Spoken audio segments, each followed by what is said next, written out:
Ma'asai, or Acts, chapter 24. And after 5 days the high priest Hananiah came down with the elders and a certain speaker, Tertullus, and they brought charges against Sha'ul before the governor. And when he was called upon, Tertullus began to accuse him, saying, having obtained great peace through you and reforms being brought to this nation by your forethought, we accept it always and in all places, most excellent Felix, with all thanks. But in order not to hinder you any further, I beg you to hear us briefly in your gentleness. For having found this man a plague, who stirs up dissension among all the Yehudim throughout the world, and a ringleader of the sect of the Nazarenes, who also tried to profane the set-apart place, and whom we seized, and wished to judge him according to our law. But the commander, Lysias, came along, and with much violence took him out of our hands, commanding his accusers to come to you. And by examining him yourself, you shall be able to know all these matters of which we accuse him. And the Yehudim also agreed, maintaining that these matters were so. And when the governor had motioned him to speak, Sha'ul answered, knowing that for many years you've been a judge of this nation, I gladly defend myself, seeing you are able to know that it is not more than 12 days since I went up to Jerusalem to worship. And they neither found me in the set-apart place disputing with anyone, nor stirring up the crowd, either in the congregations or in the city. Nor are they able to prove the charges of which they now accuse me.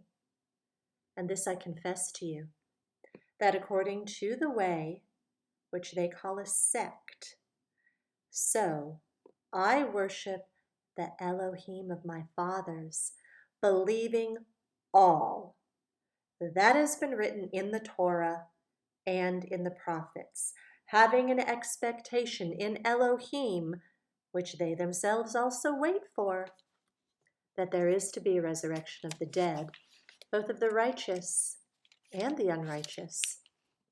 And in this I exercise myself to have a clear conscience toward Elohim and men always.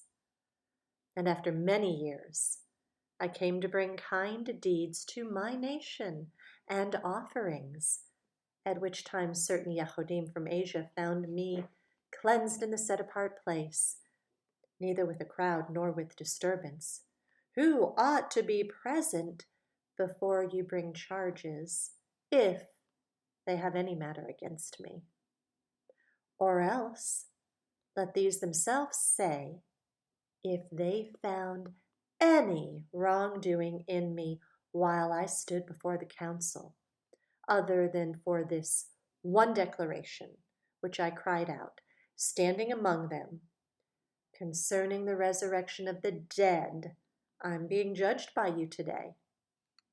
And having heard this, having known more exactly about the way, Felix put them off, saying, when Lysias the commander comes down, I shall decide your case.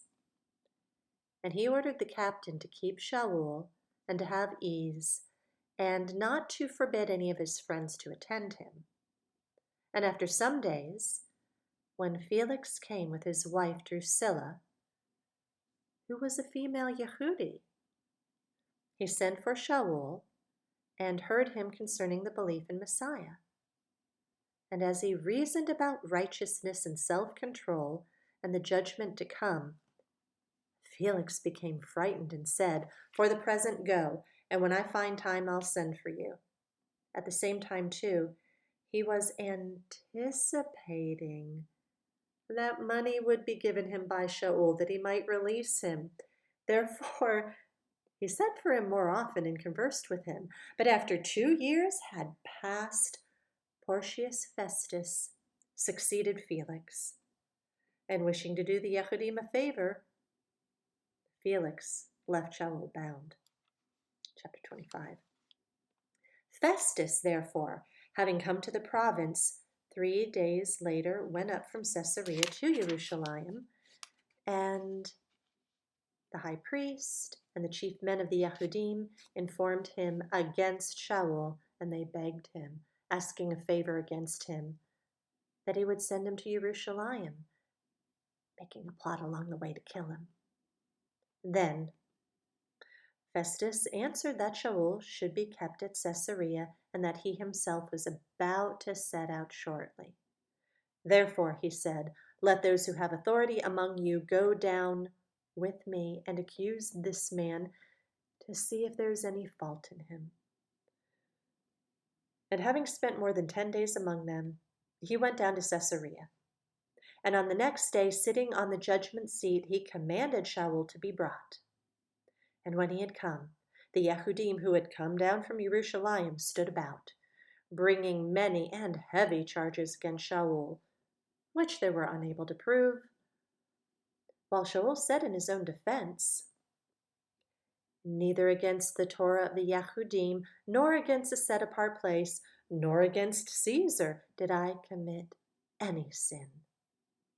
But Festus, wishing to do the Yahudim a favor, answering Sha'ul, said, do you wish to go up to Jerusalem and be judged before me there concerning these matters? And Sha'ul said, I am standing at Caesar's judgment seat, where I should be judged. To the Yahudim I have done no wrong, as you know well enough. For indeed, if I do wrong, or I have committed whatever deserving death, I do not refuse to die. But if there is none at all in these matters of which these men accuse me, no one is able to give me up to them. I appeal to Caesar. Then Festus, having talked with the council, answered, you've appealed to Caesar you shall go. And certain days having passed, Sovereign Agrippa and Bernice came to Caesarea to greet Festus. And when they had spent many days there, Festus laid Sha'ul's case before the sovereign, saying, there's a man here whom Felix left as a prisoner, about whom the chief priests and the elders of the Yahudim informed me when I was in Jerusalem, asking for a judgment against him. To them I answered, it's not the Roman practice to give up any man to destruction before the accused meets the accusers face to face and has a chance to answer for himself concerning the charges against him. They, therefore, having come together without any delay, I sat on the judgment seat the next day and commanded the man to be brought in. When the accusers stood up, they brought no charge against him such as I expected, but had some questions against him about their own worship and about a certain Yeshua who had died, whom Sha'ul was claiming to be alive. Being uncertain on how to investigate these matters, I asked whether he wished to go to Jerusalem and there be judged concerning the matters. But when Sha'ul appealed to be kept for the decision of Augustus, I ordered him to be kept until I sent him to Caesar. And Agrippa said to Festus, I was wishing also to hear the man myself. And he said, tomorrow you shall hear him. Therefore on the next day, Agrippa and Bernice, having come with great show, and entered the palace of hearing with the commanders and the eminent men of the city, Sha'ul was brought in at the order of Festus. And Festus said, Sovereign Agrippa, and all the men present here with us, you see this one about whom all the community of the Yahudim pleaded with me, both at Jerusalem and here, shouting that he ought not to be living any longer. But I, having found that he committed none at all deserving death, and that he himself had appealed to Augustus, I decided to send him. I have no definite matter to write to my master concerning him, therefore I've brought him out before you, and most of all before you, Sovereign Agrippa, so that after the examination has taken place, I might have somewhat to write. It seems unreasonable to send a prisoner and not to signify the charges against him. Chapter 26. And Agrippa said to Sha'ul, "You are allowed to speak for yourself." Then Sha'ul stretched out his hand and made his defense. "I think myself blessed, Sovereign Agrippa, because today I shall make my defense before you concerning all of which I'm accused by the Yehudim, you being most of all an expert, knowing of all practices and questions which have to do with the Yehudim. So please hear me patiently.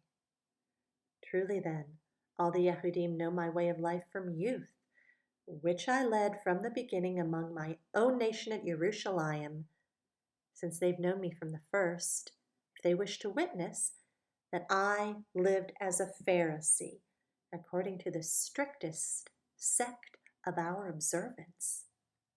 And now I stand and am judged for the expectation of the promise made by Elohim to our fathers, to which our 12 tribes, earnestly serving Elohim night and day, expect to attain. Concerning this expectation, O Sovereign Agrippa, I'm accused by the Yehudim. Why is it considered unbelievable among you if Elohim raises the dead? Therefore, indeed, I thought within myself that I ought to do much against the name of Yeshua of Nazareth, which also I did in Jerusalem, and I shut up many of the set-apart ones in prison, having received authority from the chief priests. And when they were put to death, I gave my vote against them. And punishing them often in all the congregations, I compelled them to blaspheme. And being exceedingly enraged against them, I persecuted them even to foreign cities. While thus engaged, I was journeying to Damascus with authority and commission from the chief priests. At midday along the highway, O Sovereign, I saw light from heaven, brighter than the sun, shining around me and those who journeyed with me. And when we had all fallen to the ground, I heard a voice speaking to me and saying in the Hebrew language, "Sha'ul, Sha'ul, why do you persecute me? It is hard for you to kick against the prods." And I said, "Who are you, Master?" And he said, "I am Yeshua whom you persecute. But rise up and stand on your feet, for I have appeared to you for this purpose, to appoint you a servant and a witness both of what you saw and of those which I shall reveal to you, delivering you from the people and the nations to whom I now send you, to open their eyes, to turn them from darkness to light, and the authority of Satan to Elohim, in order for them to receive forgiveness of sins and an inheritance among those who are set apart by belief in me. Therefore, Sovereign Agrippa, I was not disobedient to the heavenly vision, but declared first to those in Damascus and in Jerusalem and in all the country of Yehuda and to the nations, that they should repent and turn to Elohim and do works worthy of repentance. That is why the Yehudim seized me in the set-apart place, tried to kill me. Therefore, having obtained help from Elohim, to this day I stand, witnessing both to small and great, saying none other than what the prophets and Moshe said would come, that the Messiah would suffer, would be the first to rise from the dead. He would proclaim light to the people and to the nations. And while saying this in his defense, Festus said with a loud voice, "Sha'ul, you're mad. Much learning is turning you to madness." But Sha'ul said, "I'm not mad, most excellent Festus. Speak words of truth and sense. For the sovereign, before whom I also speak boldly, knows these matters, for I'm persuaded that none of these are hidden from him. for this has not been done in a corner. Sovereign Agrippa, do you believe the prophets? I know that you do believe. And Agrippa said to Sha'ul, with a little, you might persuade me to become a messianist. And Sha'ul said, much or little, I pray to Elohim that not only you, but also all who hear me today might become such as I also am, except for these chains. And having said this, the sovereign stood up, as well as the governor and Bernacke and those sitting with them, and having withdrawn, they spoke to each other, saying, this man's doing none at all deserving death or chains. And Agrippa said to Festus, this man could have been released if he had not appealed to Caesar.